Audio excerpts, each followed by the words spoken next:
Peshawar university के तलबा ने फीसों में इजाफे के खिलाफ एहतजाजी मुजाहरा किया। मुजाहरे में शरीक तलबा ने मुतालबा किया कि ट्यूशन और दाखिला फीसों में 10% इजाफे का फैसला वापस लिया जाए, जबकि मुस्तहिक तलबा को स्कॉलरशिप के साथ हॉस्टल और दीगर सहूलियात फराहम की जाए। तलबा का मजीद कहना था कि BA और MA प्रोग्राम्स के खात्मे का फैसला वापस लिया जाए और MS और PhD स्कॉलर्स के लिए रिसर्च ग्रांट दोबारा शुरू किया जाए। तलबा ने सूबाई हुकूमत से तालीमी इदारों में स्टूडेंट्स यूनियन के इंतखाबात का ऐलान करने का भी मुतालबा किया।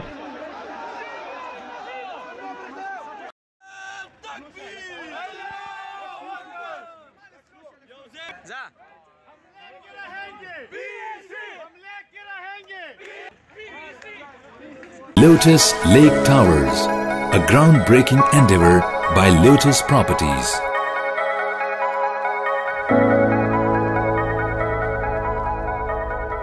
यह है खबर का जहां और आप देख रहे हैं TNN TV।